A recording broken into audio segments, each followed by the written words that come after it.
da relação com a lei e a salvação, de forma geral, nós temos 3 tipos de cristãos normalmente. Um que enxerga essa questão de uma forma mais liberal e, por isso, acaba banalizando um pouco a lei e construindo uma ideia de uma salvação mais gratuita, mais livre assim, de qualquer obrigação e responsabilidade. Nós temos também aquele grupo que, igualmente problemático, acaba desprezando a questão da graça na salvação e foca completamente no processo da lei. E nós temos um outro grupo que consegue entender a questão bíblica e consegue viver bem. Porque esses 2 primeiros grupos, eles enfrentam muitos problemas. Eles têm muitos problemas internos. E quando eles se deparam com esses problemas e não conseguem entender realmente o que a Bíblia fala a respeito dessas questões, eles acabam tendo ali algumas dificuldades de viver o seu cristianismo. Aí abandonam a fé e normalmente causam um estrago enorme, infelizmente. Nós então vamos tentar pensar hoje, e na próxima quarta, alguns desses conceitos. Vamos trabalhar principalmente o conceito de tentação, pecado e, consequentemente, queda, porque vamos olhar ali no início de Gênesis, e depois o conceito de salvação. Tudo isso num contexto de algo que a gente pode chamar aqui na Bíblia como a lei da morte. A lei da morte. Vamos então para a Bíblia? Pegue isso a Bíblia, se você quiser acompanhar, eu gostaria de ler um pequeno trecho que não tem relação direta com o nosso estudo de hoje, mas eu gosto muito de ler esse trecho todas as vezes que eu começo a estudar a Bíblia com alguém. E esse é um pontapé inicial para estudarmos com a maioria de vocês. Lá em Mateus capítulo 5, nós temos uma fala de Jesus que é bem relevante e que você deve ter em mente quando nós começarmos a conversar aqui e quando eu também for em sua casa, em todo momento que a gente falar de Bíblia. Eu gostaria que você lembrasse desse texto. Como eu disse, não tem relação direta com o nosso tema. É apenas algo para você se inteirar de como será a nossa relação, enquanto nós estivermos estudando nesses 15 dias e em outros momentos. Lá em Mateus capítulo 5, nós temos ali o início de talvez o maior sermão de Jesus, que é o sermão do monte, né? Onde Jesus ele vai trazer as bem-aventuranças e vários outros ensinamentos. Lá no verso 17, Jesus ele traz um texto que você com certeza conhece. Ele vai trazer informação de que ele não veio para revogar a lei ou os profetas, ele veio para cumprir, mas não é esse ponto em si que eu quero que você pense e considere na nossa relação estudando a Bíblia. O ponto principal é aquele que vem no verso 19. Ele diz o seguinte, isso é o próprio Jesus falando. Ele vai dizer o seguinte: aquele, pois, que violar um destes mandamentos, que consta na Bíblia, posto que dos menores, e assim ensinar aos homens, será considerado mínimo no reino dos céus. Aquele, porém, que os observar e ensinar, esse será considerado grande no reino dos céus. O que esse texto ele traz para a gente pensar na nossa relação? É o seguinte, Jesus ele deixou uma obrigação para todos nós cristãos, que é a seguinte: nós temos que ouvir os seus mandamentos, a sua vontade, e cumprir. Mas além de cumprir, nós temos que ensinar. Eu não estou entrando aqui em questões que envolvam aspectos individuais ou pessoais de qualquer um. Até porque, nós vamos falar sobre isso na quarta que vem especificamente, nenhum ser humano, enquanto viver aqui nessa terra, vai conseguir cumprir completamente a lei de Deus. Mas isso não o isenta da responsabilidade de ensinar. Então, quando nós conversarmos, é importante que você lembre disso. Jesus me ordenou que eu te ensinasse absolutamente tudo que tem aqui na Bíblia. Eu não estou falando isso conhecendo, e eu não conheço, infelizmente, ainda a maioria de vocês, então não estou falando exatamente sobre o que você está vivendo, ou suas escolhas, ou algo assim. Apenas saiba que Jesus me ordenou que eu ensinasse. O que você vai fazer com isso a partir daí é uma decisão sua com Deus. Tudo bem? Então não fique chateado comigo se eu falar alguma coisa que talvez você esteja fazendo diferente. Eu apenas quero que você saiba o que eu preciso falar. Jesus ele ordenou assim. E a partir daí a decisão é sua com Deus. Apenas isso. Ok? Vamos então para o nosso tema especificamente. Nós vamos ler um versinho que eu vou começar hoje com ele. Então vamos nos deter principalmente em um outro texto. E no estudo da quarta que vem, nós vamos encerrar com esse versinho. Ele é um dos versos mais famosos da Bíblia e está ali no livro de Romanos. Se você folhear algumas páginas da sua Bíblia, você o encontrará ali no livro de Romanos, capítulo 6. Como disse, é talvez um dos versos mais conhecidos do texto bíblico, e ele traz para nós algumas lições bem relevantes. Na quarta que vem, nós encerraremos nossos 2 estudos com esse mesmo versinho, que está ali no livro de Romanos, a carta que Paulo envia aos cristãos de Roma, capítulo 6, versículo 22 e 23. Ok? Romanos, capítulo 6, versículo 22 e 23. Depois de Paulo discorrer a respeito da salvação, no seu contraste com a lei, ele encerra o seu discurso aqui falando o seguinte, e você pode acompanhar comigo, Romanos 6, versículo 22. Agora, porém, libertados do pecado, transformados em servos de Deus, tendes o vosso fruto para a santificação e, por fim, a vida eterna. Por quê? E entra o texto conhecido. O salário do pecado é a morte, mas o dom gratuito de Deus é a vida eterna em Cristo Jesus, nosso Senhor. A ideia de pecado e aquilo que está atrelado a ele, tentação, é algo muito forte no meio religioso. Tenho certeza que você, como um bom religioso, com certeza já ouviu esse termo, esse conceito. Mas se eu te perguntasse, te pedisse uma definição, talvez muitos de nós travaríamos nesse processo de dizer o que isso significa. Talvez alguns de nós utilizaria, aquele textinho de João que vai dizer que pecado é a transgressão da lei, e muito embora ele obviamente seja correto, nós temos que pensar de uma forma um pouquinho mais profunda essa questão, para entendermos e termos um cristianismo mais leve, livre e tranquilo na paz de Deus. E eu te convido agora, porque nós encerraremos nesse texto apenas na semana que vem, a voltar lá para o início da Bíblia, e nós vamos ficar praticamente todo o nosso culto aqui nesse texto. Gênesis capítulo 1, veremos ali do capítulo 1 até o capítulo 3. Eu sei que você já estudou muito recentemente com o irmão Ailton aquilo que está aqui neste texto. Então, pode ficar tranquilo que eu não entrarei nos mesmos pontos. Eu gostaria apenas de tocar em alguns pontos que o irmão Ailton não abordou. Ok? Então, lá em Gênesis capítulo 1, nós temos a apresentação de Deus daquilo que ele havia planejado para nós, seres humanos. Eu sei que você conhece isso muito bem, e como eu disse, o irmão Ailton repassou com você recentemente esse tema. Você sabe que ali em Gênesis 1, nós temos Deus apresentando para nós os 7 dias da criação.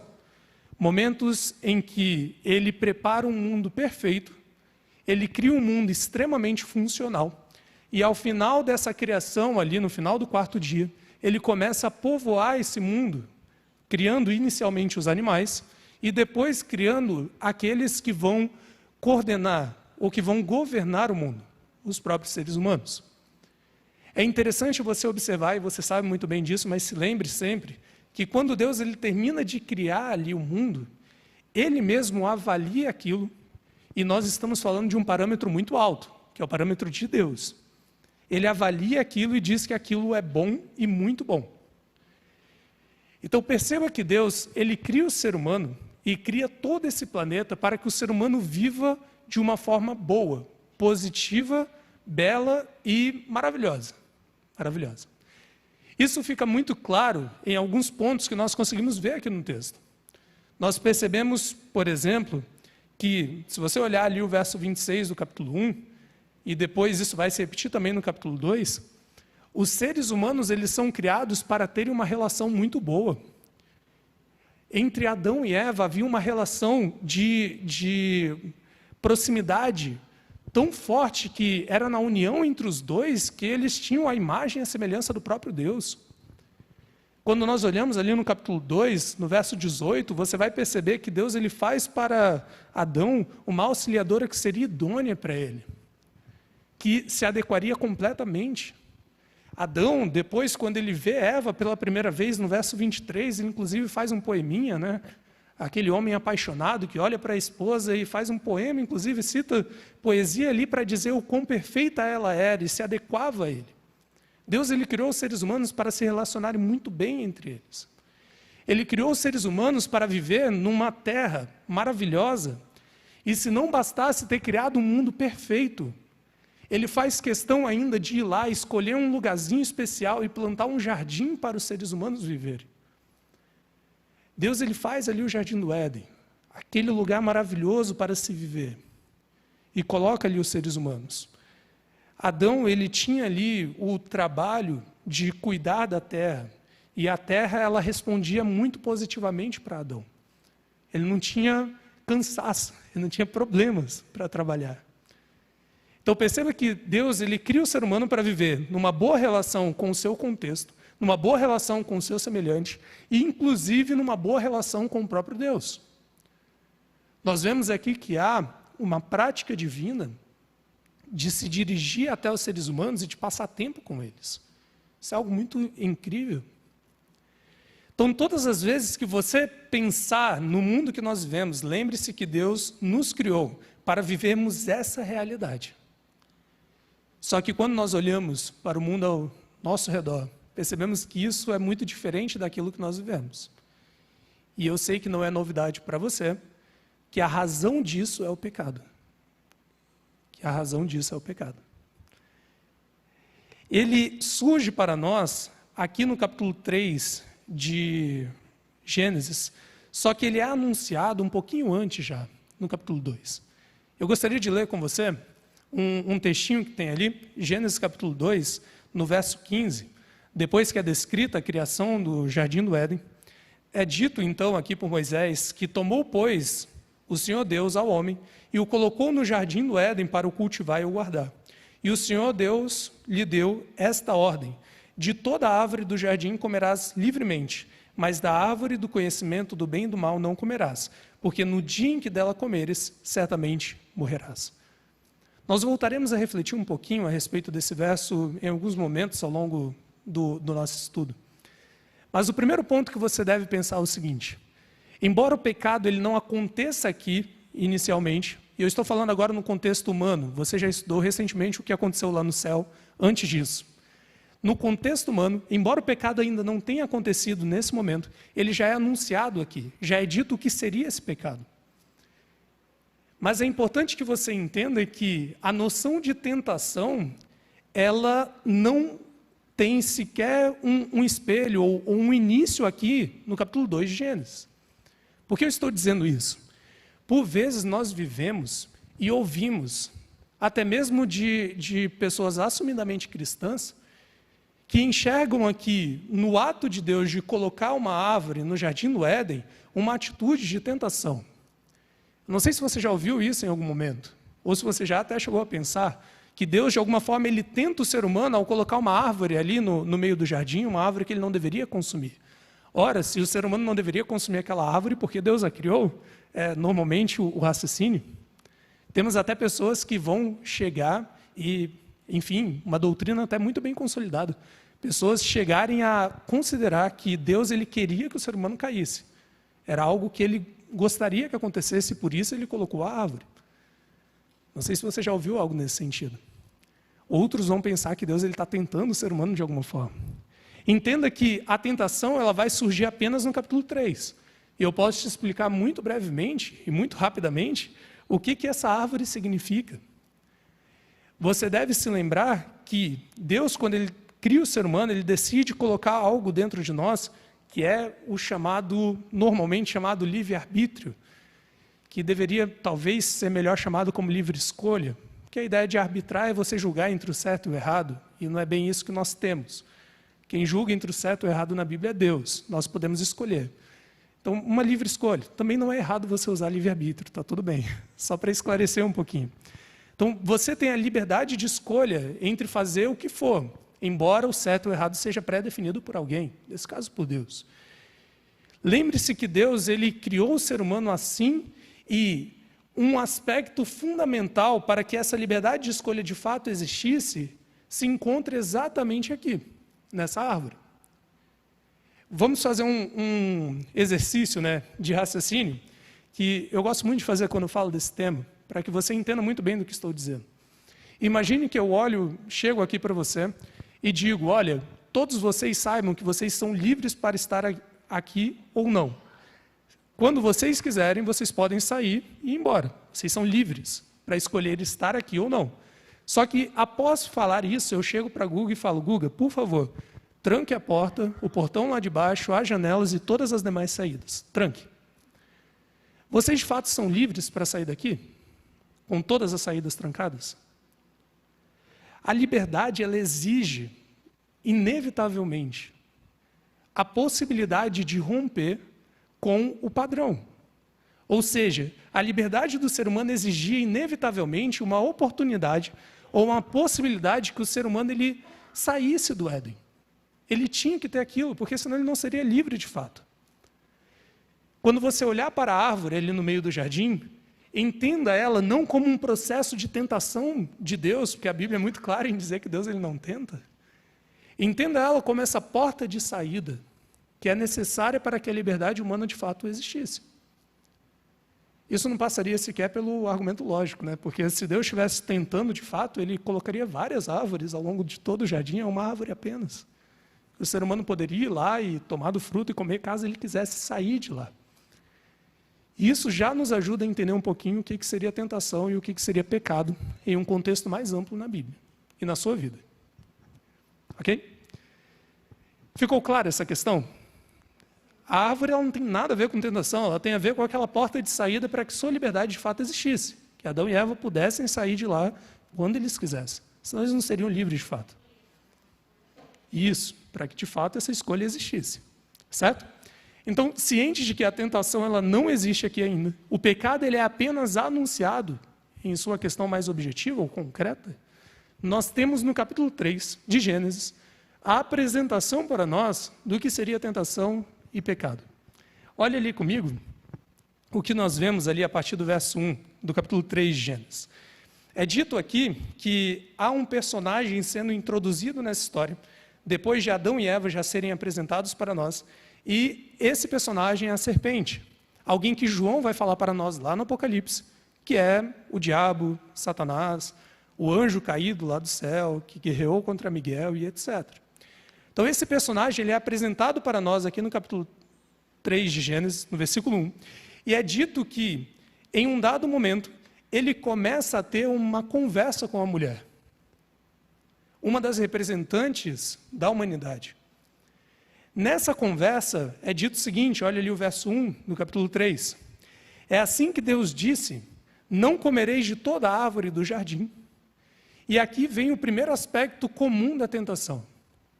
Normalmente a tentação, ela vem a partir de um processo de engano. Deus, ele de fato havia dito que eles não poderiam comer de nada do jardim ou de nenhum fruto. Satanás ele tinha ciência de que essa não era a informação correta, mas através de um engano que faça com que a pessoa comece a considerar esse ponto dito por Deus, ele começa a tentar a mãe de todos nós, né, a primeira mulher aqui na Bíblia. Depois de perguntar isso, a mulher responde no verso 2, do fruto das árvores do jardim podemos comer, mas do fruto da árvore que está no meio do jardim, disse Deus, dele não comereis, nem tocareis nele, para que não morrais. Você conhece bem a história.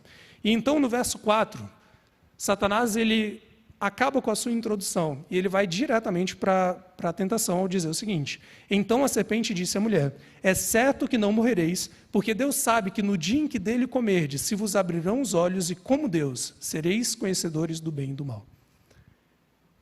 Quando nós olhamos para essa questão, nós temos um costume muito complicado de dizer que pecado aqui é o fato de Adão e Eva tomarem daquele fruto e comer. Nós dizemos que tentação é a incitação de Adão e Eva a tomar aquele fruto e comer, no caso Eva inicialmente. E nós não percebemos o que de fato há por trás daquilo. E isso acontece no nosso cotidiano também.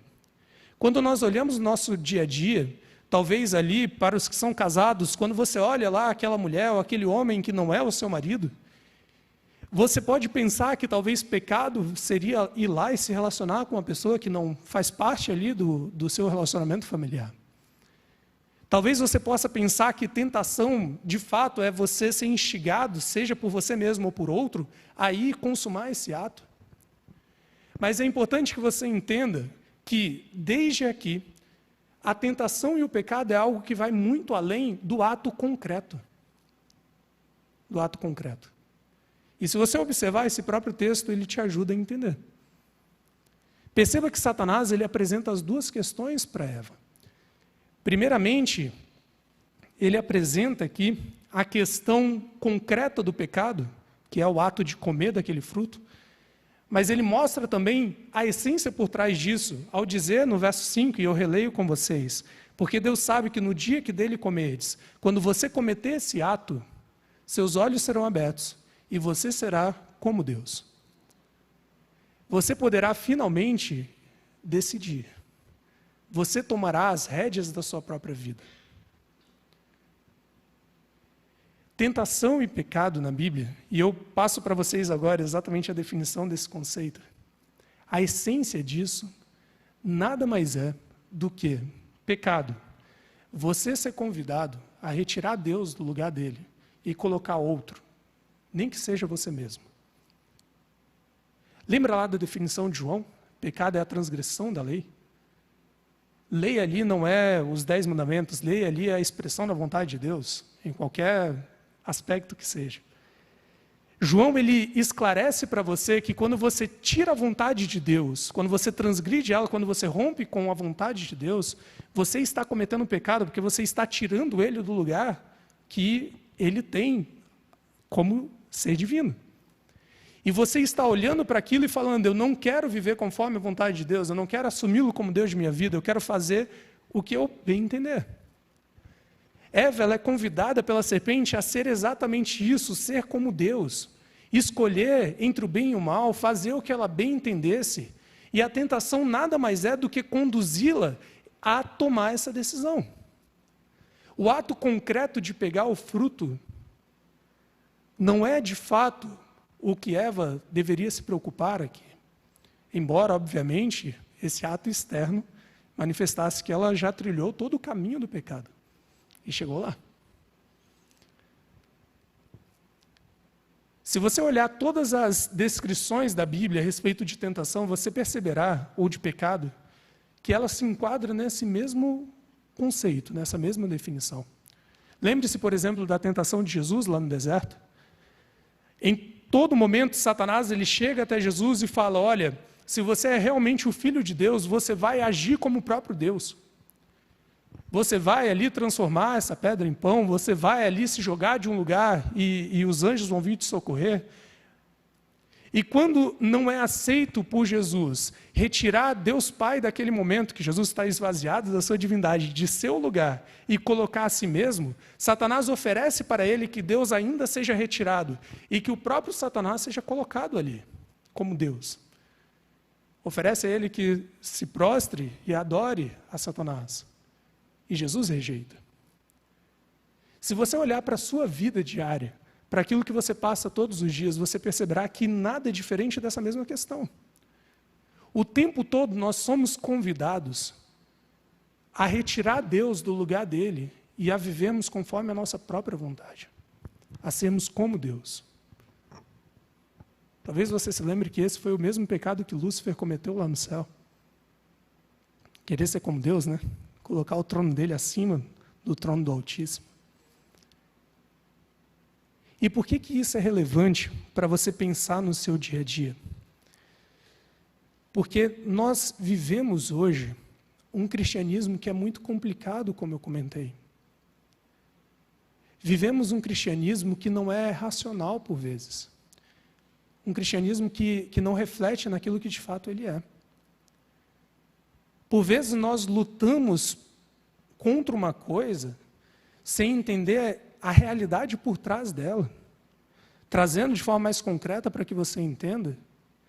Quando você está lá decidindo se você vai ou não cumprir aquilo que Deus ele revelou para você através da sua palavra que você deve cumprir, o que está em jogo ali não é você decidir se você vai cuidar ou não da sua saúde, não é decidir como você vai se vestir ou não, se você vai ser fiel ou não ao seu cônjuge, se você vai ou não furtar alguém. Não é aquilo que está em jogo. Quando você está decidindo se você vai cumprir ou não uma lei de Deus, você está colocando em jogo a sua relação com Ele. O assumir que Deus é o seu Deus de fato ou não. Porque quando nós olhamos para Deus e decidimos falar, Senhor, a partir de hoje eu aceito ao Senhor como meu Deus. Então, olha, é o Senhor quem manda na minha vida. A única reação lógica disso é eu olhar para a vontade de Deus e falar, Senhor, o que o Senhor quer que eu faça? O Senhor quer que a partir de hoje eu pule num pé só para o resto da minha vida? É provável que eu não vá conseguir fazer, mas eu vou tentar, porque o Senhor está mandando. Eu não preciso nem entender por quê, porque eu sei que se o Senhor mandou, é bom. Olha o que o Senhor já fez por mim. Só que nós não agimos assim. Por vezes nós discutimos com a lei de Deus, simplesmente por não entendermos essa questão por trás. Porque aquele que reconhece a Deus como seu Deus, ele não discute com aquilo que Deus está falando. Aí a gente entra numa questão que com certeza você já ouviu falar e talvez você já pensou, porque isso é muito comum, nós, à frente da igreja, ouvimos o tempo todo. Alguém que chega até nós e fala, pastor, mas usar um brinco, ninguém vai deixar de ir para o céu por conta de usar um brinco, né? Ninguém vai deixar de ir para o céu porque comeu isso ou aquilo, porque bebeu isso ou aquilo. Ninguém vai deixar de ir para o céu por conta de uma coisa ou outra. A pessoa está tão focada naquele ato que ela não entende que há algo muito mais importante por trás. A resposta que eu dou normalmente é a mesma, né? Olha, você pode, tanto pode quanto não pode, ir para o céu por conta, ou não ir para o céu, né, por conta de um brinco, sim. Você tanto pode ou quanto não pode por conta de algo que você come, por conta de algo que você faz ou não faz, porque essa não é a questão. Essa não é a questão. Você precisa entender uma questão muito mais importante, que é, por que você está fazendo isso ou não?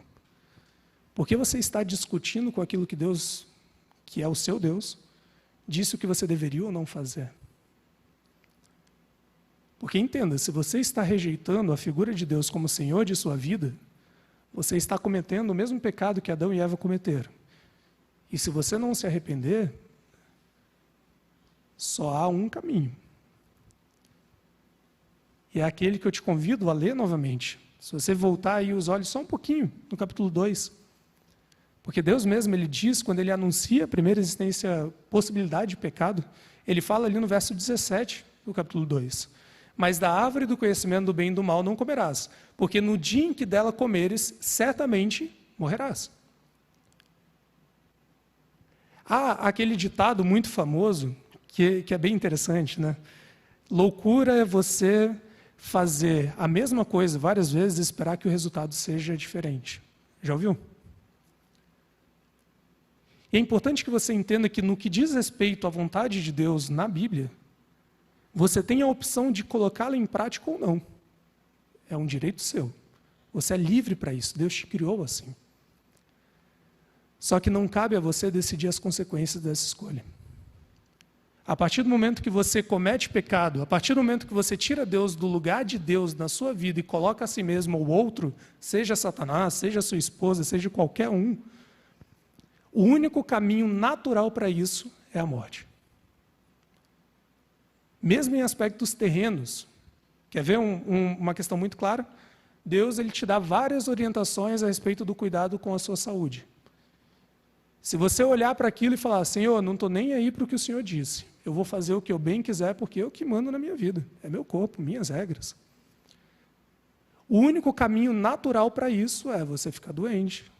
E, finalmente, a morte. Infelizmente, no mundo que a gente está vivendo, até se você coloca em prática as leis de Deus, a gente já está tão complicada a situação que até mesmo assim ficamos doentes. Mas esse não é o ponto.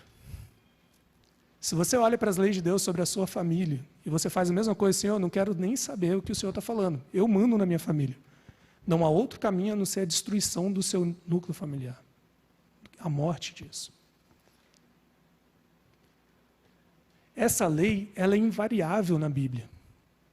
Se você se afastar de Deus, o único caminho que você encontrará será o caminho da morte. E é importante que você entenda que essa é uma opção que você tem. Eu sempre comento isso.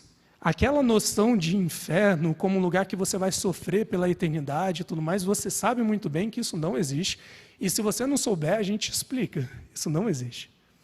Então entenda que você tem a escolha, e Adão e Eva de fato tinham, de escolher colocar Deus como Senhor da sua vida e não cometer pecado nesse aspecto, né, o ato concreto em si. Nós vamos falar melhor disso na semana que vem, mas não cometer o pecado de retirar Deus como Senhor de sua vida. Você pode escolher fazer isso, e você viverá uma vida relativamente tranquila aqui na terra, em paz consigo mesmo, mesmo que o mundo caia, como a gente consegue ver. Mesmo que a gente sofra aqui, mas em paz consigo mesmo. E você terá uma eternidade para viver no céu. E você tem a opção de não colocar Deus como Senhor da sua vida, é um direito seu. E fique tranquilo que você não vai sofrer pela eternidade, você não vai ser torturado pela eternidade, nem nada do tipo. Na Bíblia diz apenas que você deixará de existir. Até mesmo por misericórdia de Deus. Porque Ele não vai querer que você viva nessa vida de sofrimento pela eternidade. Entenda, então, que você não tem uma punição eterna te esperando, e você sabe disso, se não souber, a gente explica. Você tem o direito de escolher. Mas entenda que a consequência disso é inevitável. É inevitável. Na semana que vem, nós vamos conversar um pouquinho melhor a respeito de como a Bíblia ela explica para nós a questão da salvação, e eu vou te ajudar a esclarecer melhor alguns conceitos sobre isso, sobre vida cristã. Porque o cristianismo ele deveria ser muito leve, ele deveria ser muito simples, ele deveria ser algo que você tem prazer de viver. Mas, infelizmente, por desconhecer alguns desses pontos, por vezes nós vemos um cristianismo muito pesado, muito duro e difícil. Então, na próxima semana, nós vamos falar um pouco mais a respeito disso, lendo os textos de Paulo ali em Romanos, e encerrando ali com Romanos 6. Mas hoje, especialmente, eu preciso que você vá para casa entendendo que, muito embora exista uma infinidade de atos concretos que de fato sejam ali a manifestação real e concreta do pecado, pecado em essência na Bíblia é você retirar Deus do lugar dele e colocar-se a si mesmo ou outro neste lugar. Então, todos os dias, quando você pensar lá, mas Deus está falando para eu fazer isso daqui, eu já entendi que é para fazer e eu não quero. Isso não vai tirar ninguém do céu. Isso não é ponto de salvação. Isso não é relevante. Pelo amor de Deus, repreenda isso. Porque aquele que tem Deus como seu Senhor, ele pode até não conseguir fazer algo. E nós vamos ver isso na semana que vem. Ele pode até não conseguir, ele pode lutar e morrer tentando e não conseguir colocar alguma coisa em prática. Mas aquele que de fato é convertido e tem Deus como seu Senhor, ele não olhará para nada que Deus fala e que ele vê claramente na revelação de Deus que é isso que Deus quer que ele faça e vai falar, olha, isso daqui não é importante. Isso não é ponto de salvação. Isso não é relevante. Isso não faz sentido. E se você escolher isso, querido irmão, infelizmente, o único caminho está pautado por essa lei invariável, a lei da morte. O pecado, ele conduz à morte. Como nós vimos lá em Romanos capítulo 6, verso 23. A consequência, o salário, o resultado do pecado é a morte. E eu volto a te lembrar, você tem essa escolha. É direito seu. E está tudo bem. Está tudo bem, é direito seu. Eu gosto de deixar isso muito claro porque para que você não sirva a igreja de Deus, não esteja na igreja de Deus por medo, porque isso não é bom, não faz bem para você e nem para a igreja. E pode ter certeza, não tem inferno que vai te queimar pro resto da vida se você não quiser ficar do lado de Deus. Você só vai deixar de existir, não vai sofrer nem nada, fica tranquilo. Porque se você estiver aqui, você tem que estar, porque você olhou para Deus e falou, esse Deus que me ama é o meu Deus. É o Senhor da minha vida. Eu não preciso ser Deus, eu não quero ser Deus, porque eu já tenho um Deus que é muito melhor do que eu.